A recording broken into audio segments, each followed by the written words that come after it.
Ladies and gentleman, Fed ಹಾಲಿ ಅಧ್ಯಕ್ಷನಿಗೆ ಕೋಕ್ ನೀಡಿ ಅಮೆರಿಕ ಫೆಡರಲ್ ರಿಸರ್ವ್ಗೆ ಹೊಸ ಅಧ್ಯಕ್ಷರ ನೇಮಕ ಮಾಡ್ತಾ ಇದೆ.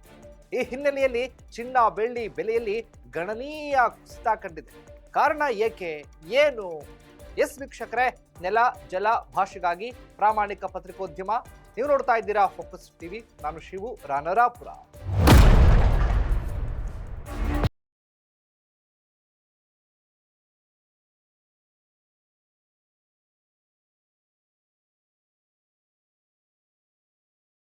ಅಮೆರಿಕದ ಫೆಡರಲ್ ರಿಸರ್ವ್ ಮುಂದಿನ ಅಧ್ಯಕ್ಷ ಕೆವಿನ್ ವಾರ್ಷ್ ನಾಮನಿರ್ದೇಶನ ಮಾಡೋದಾಗಿ ಅಮೆರಿಕ ಅಧ್ಯಕ್ಷ ಟ್ರಂಪ್ ಘೋಷಣೆ ಮಾಡಿದ್ದಾರೆ. ಈ ಘೋಷಣೆ ಹಿನ್ನೆಲೆಯಲ್ಲಿ ಫೆಡ್ನ ಹಾಲಿ ಅಧ್ಯಕ್ಷ ಜೆರೋಮ್ ಪೋವೆಲ್ ಹಾಗೆ ಟ್ರಂಪ್ ನಡುವಿನ ತಿಕ್ಕಾಟವನ್ನ ಸೂಕ್ಷ್ಮವಾಗಿ ನೋಡಲಾಗಿದೆ.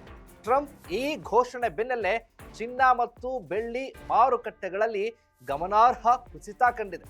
ದಾಖಲೆಯ ಗರಿಷ್ಠ ಏರಿಕೆ ಮತ್ತು ಮೌಲ್ಯಮಾಪನಗಳ ಬಳಿಕ ಚಿನ್ನ ಮತ್ತು ಬೆಳ್ಳಿಯ ಬೆಲೆಯಲ್ಲಿ ಕ್ರಮವಾಗಿ 9% ಮತ್ತು 28% ಕುಸಿತ ಕಂಡಿದೆ.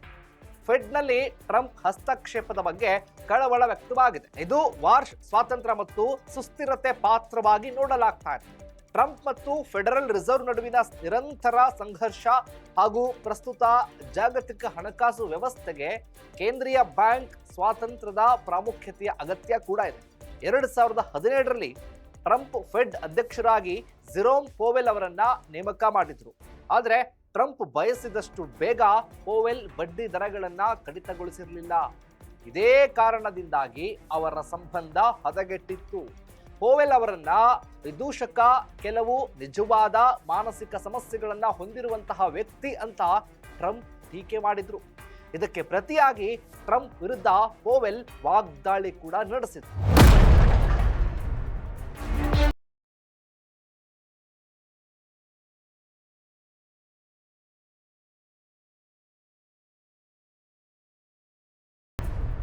ಅಧ್ಯಕ್ಷರ ಆದ್ಯತೆಗಳನ್ನ ಅನುಸರಿಸುವಂತ ಬದಲು ಸಾರ್ವಜನಿಕರಿಗೆ ಏನು ಸೇವೆ ಸಲ್ಲಿಸ್ತಾ ಇದ್ದೀವಿ ಅನ್ನೋದರ ಕುರಿತು ನಮ್ಮ ಅತ್ಯುತ್ತಮ ಮೌಲ್ಯಮಾಪನದ ಆಧಾರದಲ್ಲಿ ಫೆಡರಲ್ ರಿಸರ್ವ್ ಬಡ್ಡಿ ದರಗಳನ್ನು ನಿಗದಿಪಡಿಸಲಾಗಿದೆ. ಇದರ ಪರಿಣಾಮ ಬೆದರಿಕೆ ಎದುರಿಸುತ್ತಿರುವುದಾಗಿ ತಿಳಿಸಿದರು. ಬ್ಯಾಂಕ್ ಸ್ವಾತಂತ್ರ್ಯ ಹಸ್ತಕ್ಷೇಪದಿಂದ ಉಂಟಾದ ಗಮನಾರ್ಹ ಆರ್ಥಿಕ ಬಿಕ್ಕಟ್ಟುಗಳನ್ನು ಅನುಭವಿಸ್ತಾ ಇದೆ. ಇದೀಗ ಟ್ರಂಪ್ ಘೋಷಣೆ ಮಾಡಿರುವಂತಹ ಕೆವಿನ್ ವಾರ್ಷ್ ಮಾಜಿ ಬ್ಯಾಂಕರ್ ಮತ್ತು ಫೆಡರಲ್ ರಿಸರ್ವ್ ಗವರ್ನರ್ ಆಗಿದ್ದು, ಈ ಹಿಂದೆ ಅಧ್ಯಕ್ಷ ಜಾರ್ಜ್ ಡಬ್ಲ್ಯೂ ಬುಷ್ ಮತ್ತು ಅಧ್ಯಕ್ಷ ಟ್ರಂಪ್ ಇಬ್ಬರಿಗೂ ಕೂಡ ಆರ್ಥಿಕ ಸಲಹೆಗಾರರಾಗಿ ಸೇವೆಯನ್ನ ಸಲ್ಲಿಸಿದರು.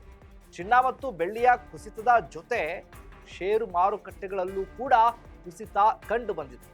ಇನ್ನು ಹಣದುಬ್ಬರದ ಅಸ್ಥಿರತೆ ಅಥವಾ ಭಯದಿಂದಾಗಿ ಚಿನ್ನ ಮತ್ತು ಬೆಳ್ಳಿ ಬೆಲೆಗಳ ಏರಿಳಿತಕ್ಕೆ ಕಾರಣ ಆಗುತ್ತೆ. ಒಟ್ಟಾರೆ ಕೆವಿನ್ ವಾರ್ಷ್ ನೇಮಕಾತಿ ಹಿನ್ನೆಲೆಯಲ್ಲಿ ಚಿನ್ನ ಬೆಳ್ಳಿ ಮಾರುಕಟ್ಟೆಯಲ್ಲಿ ಸಾಕಷ್ಟು ಒತ್ತಡ ಉಂಟು ಮಾಡಿದೆ. ಇದಾಗಿತ್ತು ಫೋಕಸ್ನ ಸ್ಪೆಷಲ್ ರಿಪೋರ್ಟ್. ಎಲ್ಲ ಜಲ ಭಾಷೆಗಾಗಿ ನೋಡ್ತಾ ಇರಿ ಫೋಕಸ್ ಟಿವಿ.